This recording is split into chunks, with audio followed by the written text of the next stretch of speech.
Good morning विद्यार्थी मित्रों। छेल्ले last lecture में आपणे मोल अने मोलर दળ બંનેની સંકલ્પના વિશે આપણે સમજ્યા હતા। મોલ કોને કહેવાય અને મોલર દળ કોને કહેવાય। ઓકે, ત્યાર પછી આજે આપણે ભણવાનું છે બંધારણીય અથવા સંઘટનીય ટકાવારી। તો કે બંધારણીય ટકાવારી કોને કહેવાય અથવા સંઘટનીય ટકાવારી કોને કહેવાય એ આપણે સમજવાનું છે। पर्सेंटेज ऑफ मास એટલે કે જે કોઈ પણ સંયોજન આપણને આપેલું હોય, કોઈ પણ સંયોજન જે આપણે જાણતા નથી, અજ્ઞાત સંયોજન, તો એ સંયોજન હોય તો એ એમાં કેટલા એલિમેન્ટ્સ કેટલા તત્વો આવેલા હોય, કેનો રેશિયો કયો હોય, તે કયા પ્રમાણમાં આવેલા હોય, આ બધું આપણે સૂત્ર કયું હશે, આ બધું આપણે જાણવું હોય તો એ પહેલા આપણે બંધારણીય ટકાવારી જાણવી જરૂરી છે। તો કે આપણે પહેલા જોઈએ બંધારણીય ટકાવારી કોને કહેવાય અથવા દળ ટકાવારી પણ કહેવામાં આવે છે। દળ ટકાવારી કેમ કહેવામાં આવે તો ખરેખર બંધારણીય ટકાવારી એ જ દળ ટકાવારી। બંધારણીય એટલે કે શું તો કે જે તમને સંયોજન આપેલું છે એનું બંધારણ, એના બંધારણમાં જે તત્વો રહેલા છે એ તત્વો છે એના દળ કયા પર્સન્ટેજમાં આવેલા છે એ આપણે સમજવાનું છે। ઓકે, તો ચલો આપણે જોઈએ કોઈ પણ બંધારણ આપણે જોઈએ, કોઈ પણ સંયોજન કોઈ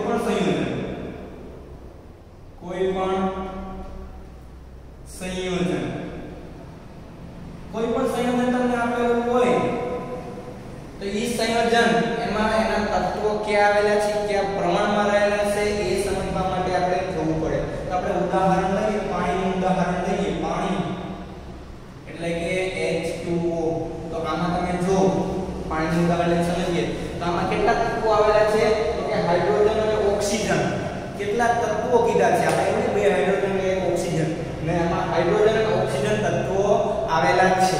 ઓકે, તો એના દળથી ટકા, એના બંધારણમાં ટકાવારી કેટલી છે હાઇડ્રોજનની અને એમાં ઓક્સિજનના, એટલે કે પાણીમાં છે કે પાણીમાં હાઇડ્રોજનના ટકા કેટલા હોય અને ઓક્સિજનના ટકા કેટલા હોય એ આપણે જોવાનું છે।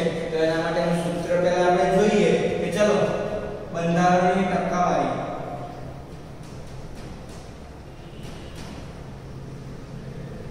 ઇક્વલ એટલે કે જેની પણ બંધારણીય ટકાવારી તમે જાણો, જેમ કે હાઇડ્રોજનના બંધારણીય ટકાવારી જાણો અથવા હાઇડ્રોજનનું દળ પર્સન્ટેજમાં તમારે જાણવું છે તો આને શું કહી શકાય, આ તમારે કોઈ પણ તત્વનું જે તત્વોની દળ ટકાવારી જાણવી હોય તે પછી અહીંયા શું આવશે તો કે સંયોજનમાં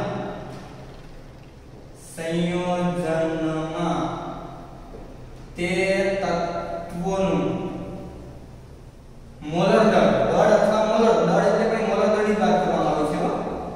મોલર દળ જો તમે અહીંયા વિચારતા હોય કે અહીંયા આપણે કયા તત્વોની દળ ટકાવારી ગણવી છે તો કે હાઇડ્રોજનની દળ ટકાવારી ગણવી છે, હાઇડ્રોજનની બંધારણીય ટકાવારી અથવા સંઘટનીય ટકાવારી। તો આ સંયોજનમાં જે સંયોજન પાણીમાં હાઇડ્રોજનનું દળ મોલર દળ તમારે જોવાનું છે અથવા દળ, અહીંયા મોલર દળની જગ્યાએ દળ લખો તો પણ ચાલે। છેદમાં શું લખવાનું તો કે સંયોજનનું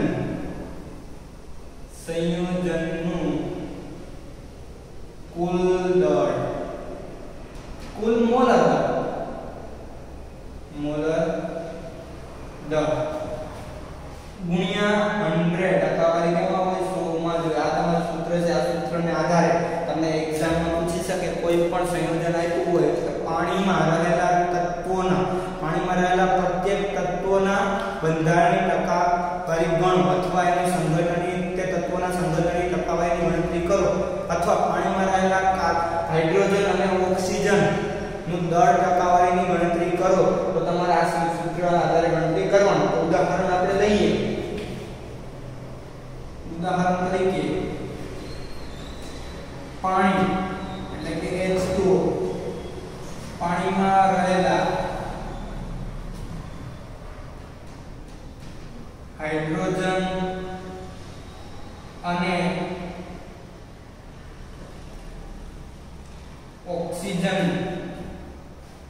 ઓક્સિજન ના દળ ટકાવારી, ઓક્સિજનની દળ ટકાવારી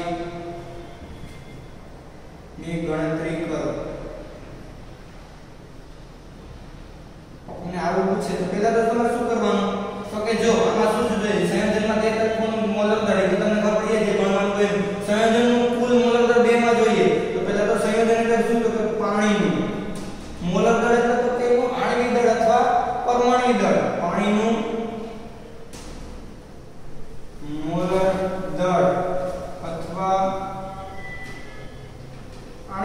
પરમાણુ જળ જે કહેવાય. ઓકે, તો કે H2O છે એટલે કે 2 હાઇડ્રોજન પ્લસ 1 ઓક્સિજન.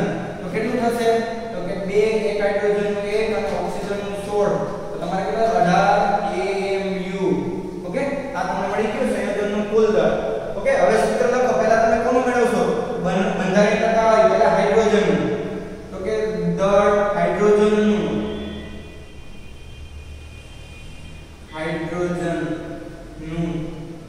તો હાઇડ્રોજનની દળ ટકા પર્સન્ટેજ હાઇડ્રોજનની દળ ટકાવારી લખી શકો ઇઝ ઇક્વલ ટુ તમારે જો અહીં કોણ ગણતરી કરો છો તમે હાઇડ્રોજન. તો અહીં સંયોજનમાં તે તત્વોનું દળ એટલે કે અહીંયા હાઇડ્રોજનનું દળ કેટલા હાઇડ્રોજન છે? તો કે 2. એક હાઇડ્રોજનનું દળ 1. તો થઈ ગયું, ટોટલ થઈ જશે ને. હાઇડ્રોજનનું કુલ તો મોલર દળ ગણવાનું છે. હાઇડ્રોજન કેટલા 2 એકનું 1 હોય. ઓકે, છેદમાં સંયોજનનું કુલ મોલર દળ. સંયોજન એટલે કે પાણીનું મોલર દળ આપણે ગણ્યું છે 18 ઇન્ટુ 100. ઓકે, તો ચલો કેલ્સીનો યુઝ કરો. ઓકે, તો આ ગણતરી કરો કેટલું થાય કેલ્સી જોઈ લો. ઓકે ડિયર સ્ટુડન્ટ, ચલો આ પહેલા જો ગણતરી કરો. 2 ડિવાઇડેડ બાય 18 ઇન્ટુ 100. શું જવાબ આવશે? 11.11. તો તમારો જવાબ આવશે 11.11. આ તમારે શું મળ્યા છે? તો કે પાણીમાં હાઇડ્રોજનની દળ ટકાવારી. એવી જ રીતે તમારે ઓક્સિજનનો વારો. તો અહીંયા શું લખશો તમે?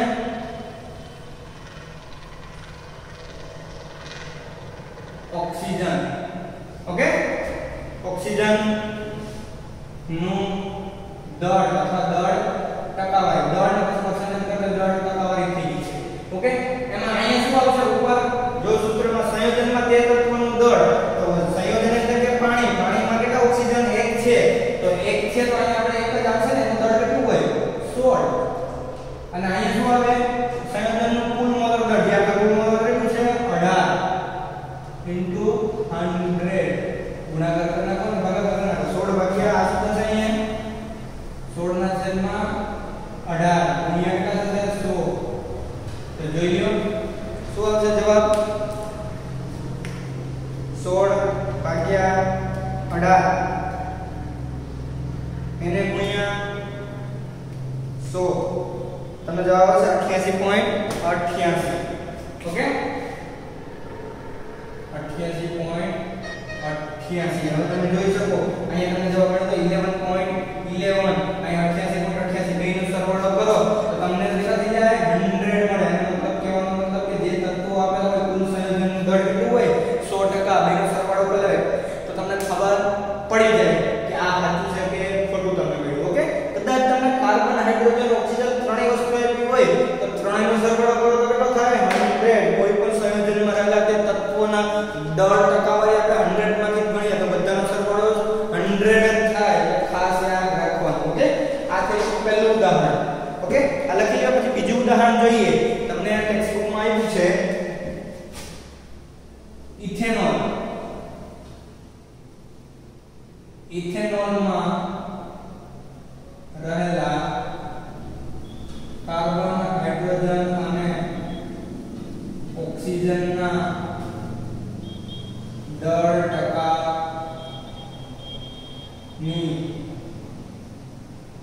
ગણતરી કરો. ઓકે, ચલો ઇથેનોલ. ઇથેનોલ પેલા લખીએ. ઇથેનોલ નું સૂત્ર શું થાય?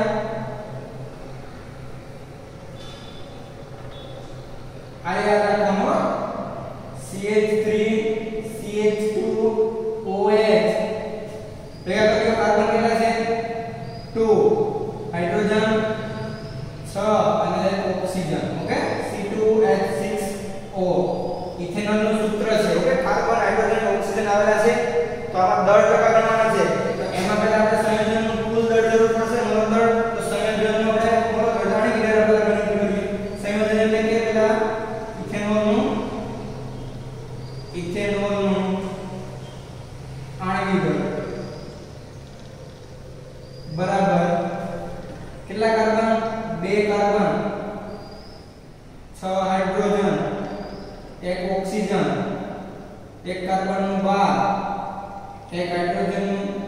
એક થાય 6 1 6 અને આ 1 આ ઓક્સિજન નું 16 આ 12 24 આ 6 + 16 આ 30 40 અને 46 ગ્રામ પર મોલ અથવા AMU અથવા U આ શું કીધું ઇથેનોલ નું આણ્વિક દળની ગણતરી કરી. ઓકે પછી તમે શું કરશો તો પહેલા આપણે કોની ગણતરી કરશું તો કે કાર્બનના દળ ટકા અથવા દળ ટકા વાળી. ઓકે દળ ટકા એટલે પર્સન્ટેજ આવી ગયું દળ ટકા. સૂત્રમાં તમે જોયું કે આવડે સંયોજનમાં તે તત્વનું મોલર દળ કાર્બનનું દળ કેટલું છે તો કાર્બન તો પહેલા તો બે કાર્બન છે એક કાર્બનનું કેટલું હોય 12 એટલે કાર્બન થઈ ગયું ટોટલ છેદમાં સંયોજનનું કુલ દળ એટલે કેટલા છે 46 ગુણ્યા 100 કરી નાખો 12 24 ને ભાગ્યા 46 24 ભાગ્યા 46 જે તમને જવાબ મળે એને ગુણ્યા 100 એટલે તમને મળશે 52.17%. 52.17%. ઓકે આ છે તમારે કાર્બનનું દળ. ઓકે ચલો આ સાઈડ પર કાઢી નાખો. ઓકે જોઈ લો આ કાઢી નાખું છું સૂત્ર લેવા દઉં છું.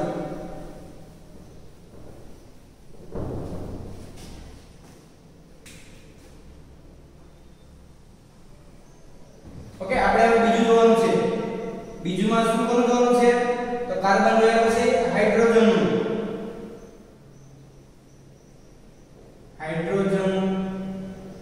નું દળ ટકામાં સૂત્રમાં સંયોજનનું તે તત્વનું મોલર દળ કેટલા હાઇડ્રોજન છે 6 હાઇડ્રોજન છે.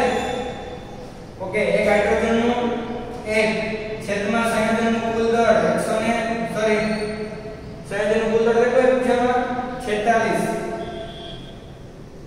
into 100 હવે એનો મતલબ ગુણાકાર કરી નાખો આ 6 ભાગ્યા 46 ગુણ્યા 100 6 ભાગ્યા 46 કરી નાખો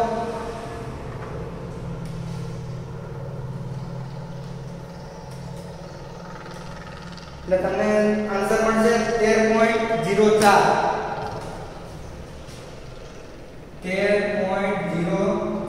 ઓકે એના પછી તમારે ત્રીજું કોણ જોવાનું છે હવે શું બાકી ઓક્સિજન બાકી છે ને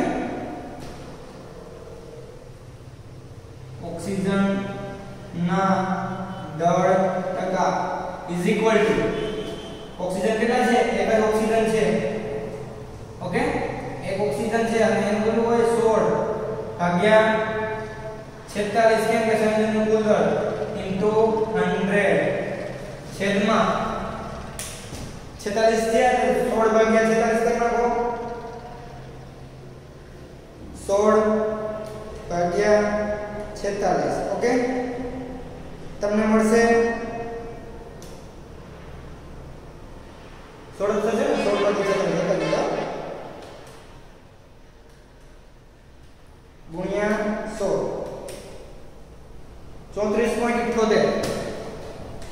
34.78 હવે જો તમારે આમાં ત્રણેયનું જોઈ લેવાનું લાસ્ટમાં ત્રણેયનો સરવાળો 99.99 એટલે કે 100 ની નજીક થાય તો તમારું સાચું. ઓકે 13 ને 17 ને 30 એટલે કે 40 ને 47 48 49 અને 50 થઈ જશે 9.99 સમથિંગ. ઓકે એનો મતલબ કે સાચું છે. તમને કોઈ પણ સંયોજનમાં રહેલા દળ ટકા તે તત્વના દળ ટકાની ગણતરી કરવાનું કે આ સૂત્ર ખાસ સંયોજનમાં તે તત્વનું મોલર દળ એટલે કે જેમ કે ઇથેનોલમાં કાર્બનનું મોલર દળ કેટલા છે એક કાર્બનનું નહીં જેટલા હોય એટલે એક બે કાર્બન છે બે ટોટલ મોલર દળ અને છેદમાં સંયોજનનું કુલ મોલર દળ એટલે ઇથેનોલનું ઇન્ટુ 100. ઓકે આવી રીતે તમને કોઈ પણ કહી શકે. ઓકે તો ચાલો એના પછી સ્વાધ્યાયમાં જોવા જાવ. સ્વાધ્યાયમાં તમને આપેલું હશે સ્વાધ્યાયમાં આઈ થિંક બીજું આપેલું છે સોડિયમ સલ્ફેટ Na2SO4. ઓકે તો એનું તમારે મોલર દળ ગણવાનું છે તેમાં રહેલા તત્વોનું કુલ મોલર દળ ગણવાનું પછી દરેક સોડિયમનું સલ્ફરનું અને ઓક્સિજનનું તો જોઈ લ્યો સ્વાધ્યાયમાં તમે જોવો હોય તો જોઈ શકો સ્વાધ્યાયમાં બીજો અથવા ત્રીજો હશે સોડિયમ સલ્ફેટ બીજું છે જો 1.2 સ્વાધ્યાય 1.2 સોડિયમ સલ્ફેટમાં રહેલા દરેક તત્વોના દળ ટકાવારી અથવા કે શું કીધું જો સોડિયમ સલ્ફેટમાં રહેલા જુદા જુદા તત્વોના દળ ટકા ગણો દળ ટકા ગણો ઓકે સોડિયમ સલ્ફેટ નું સૂત્ર આપેલું હશે એની બાજુમાં ના આપેલું હોય તો પણ યાદ રાખવાનું શું યાદ રાખવાનું Na2SO4 ઓકે તો પહેલા તમને ખબર છે કોઈ પણ સૂત્ર આપેલું હોય તો પહેલા તો એનું આણ્વિક દળ ગણતરી કરી લેવાની ઓકે સોડિયમ સલ્ફેટ નું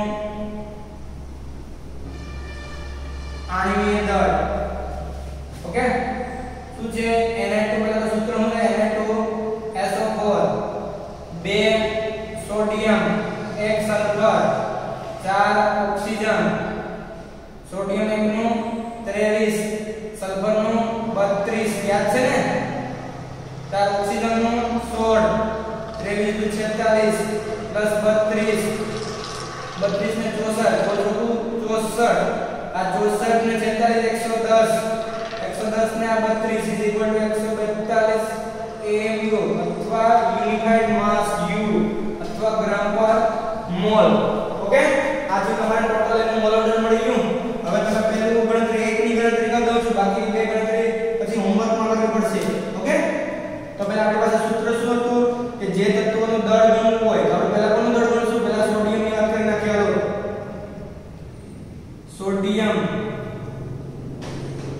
સોડિયમનું દળ ટકામાં દળ ટકા ઇઝ ઇક્વલ ટુ તે તત્વોનું દળ એટલે કે કોનું સોડિયમનું સોડિયમ કેટલા 2 એકનું 23 છેદમાં કુલ દળ એટલે કે મોલર દળ સંયોજન 142 ગુણ્યા 100 ઓકે 23 46 ભાગ્યા 142 ગુણ્યા 100 ઓકે કરી નાખો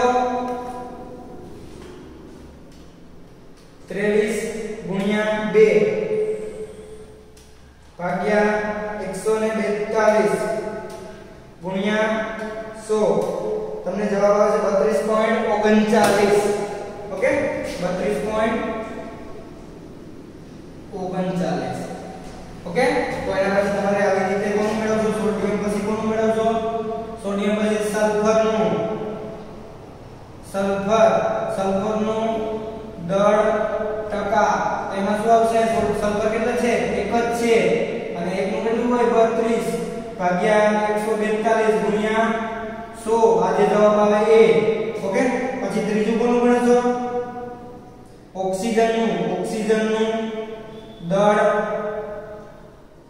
ટકા બરાબર શું થશે તો ઓક્સિજન 4 છે એકનું 16 છે છેદમાં 142 ગુણ્યા 100 જે જવાબ આવે આ જે આ જવાબ અને આ ત્રણેયનો સરવાળો કરો અને જો 99.99 અથવા 100 થઈ જાય તો એ તમારો સાચો જવાબ ઓકે તો તમે આ રીતે ગણતરી કરી લીધો સોડિયમ સલ્ફેટનું આણ્વિક દળ ઓકે ત્યાર પછી તમારે હોમવર્કમાં આજે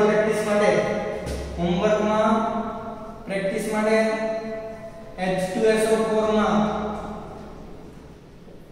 રહેલા જુદા જુદા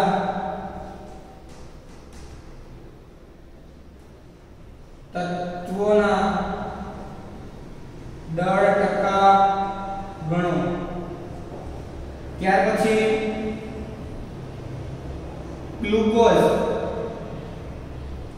ગ્લુકોઝમાં રહેલા જુદા જુદા તત્વોના દળ ટકા ગણો ગ્લુકોઝનું સૂત્ર શું થાય C6H12O6 ઓકે આ બેની ગણતરી તમારે હોમવર્કમાં કરવાની છે ઓકે લખી લેજો કાઢો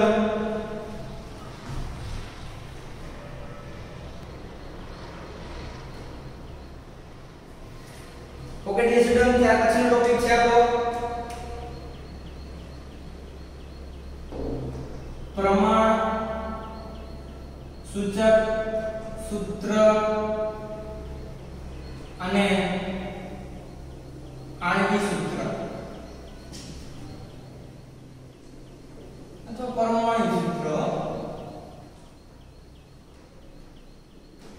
એમ્પિરિકલ ફોર્મ્યુલા અને મોલેક્યુલર ફોર્મ્યુલા શું કહેવાય આને empirical formula and molecular formula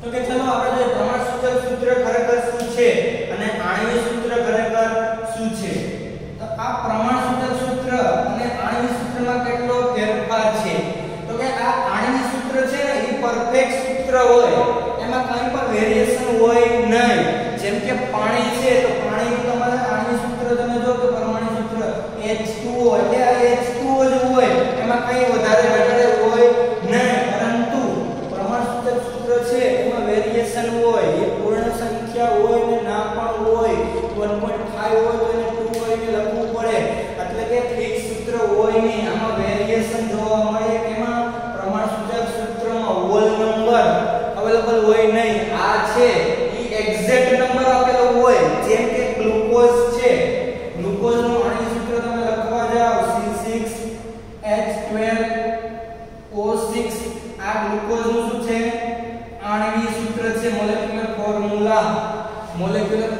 છે પરમાણુ સૂત્ર થવા તો હવે એનું તમારે પ્રમાણસૂચક સૂત્ર લખવું હોય તો આમાં સૌથી જો કોમન નંબર કે છે સામાન્ય 6 વડે બધાને ભાગી નાખો 6 વડે ભાગી નાખો એક કાર્બન બે હાઇડ્રોજન CH2 અને ઓક્સિજન તો આ CH2O છે આ ગ્લુકોઝ નું શું થાય પ્રમાણસૂચક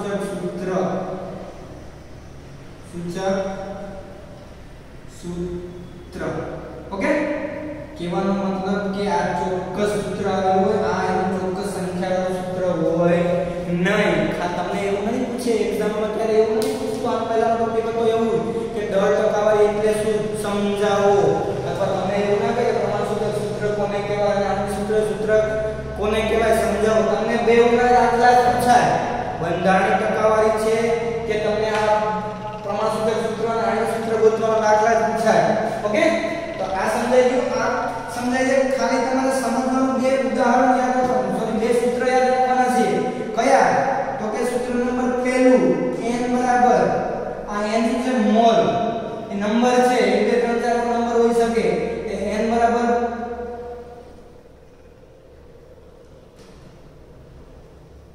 આણ્વિક સૂત્ર છેદમાં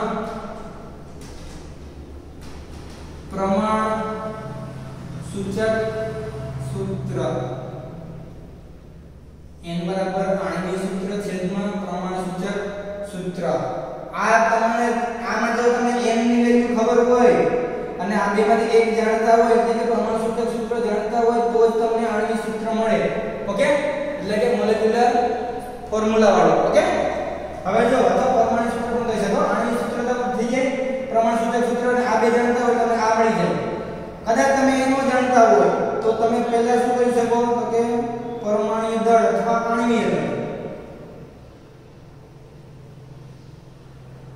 આણ્વિક દળ છેદમાં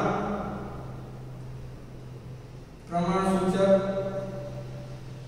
દળ એ તો તમને આ ઉપર આપેલું હોય પ્રમાણસૂચક સૂત્ર આપેલું હોય તેના પરથી એનો દળ તમે મેળવી શકો પ્રમાણસૂચક આ દળ કયું તો કે મોલર દળ આપણે ગણતા હતા ને આણ્વિક દળની ગણતરી કરીએ એવી રીતે આપણે ગણી લેવાનું તો કે આનું મોલર દળ ગણવાનું કે તમે ગણી શકો આનું મોલર દળ તો કે કાર્બનનું 12 ઓક્સિજનનું 1 પેલા હાઇડ્રોજનનું 2 ઓક્સિજનનું 16 તો થઈ ગયું 16 ને 2 18 ને 2 20 20 ને 10 30 30 થઈ ગયું અને આને તમે ગણવા જાવ 180 ગ્રામ પર મોલ આવશે અને ગણતરી આપણે એવી રીતે કરી આની પણ એવી રીતે જ કરી લેવાની ઓકે અને આ જો તમે આ તમને કેટલું મળ્યું છે 180 અને આ કેટલું હતું 30 તો અહીંયા તમને n બરાબર કેટલી વેલ્યુ મળે 6 બળી ઓકે તો તમને આવા દાખલા ઘણીવાર પૂછાય છે તમને એક ઉદાહરણ આપેલું છે ટેક્સ્ટ બુકમાં એ ઉદાહરણ તમે જો ઉદાહરણ વાંચો શું ઉદાહરણ આપેલું છે તમે જોઈ શકો એક સંયોજન આપેલું છે એક સંયોજન 4.07% એમાં હાઇડ્રોજનના ટકા આપ્યા છે પછી કાર્બનના ટકા આપ્યા છે અને પછી ક્લોરીનના ટકા આપ્યા છે ત્રણેયના ટકા આપ્યા પછી તેનું મોલર દળ આપ્યું છે 98.96 ગ્રામ છે તો તેનું પ્રમાણ સૂચક અને આણ્વિક સૂત્ર શું હશે ચલો તો આ દાખલો છે આ દાખલો કાલે આપણે સમજશું પહેલા આટલું જોઈ લેજો બાકીનું પછી આપણે નેક્સ્ટ લેક્ચરમાં જોઈશું ઓકે થેન્ક યુ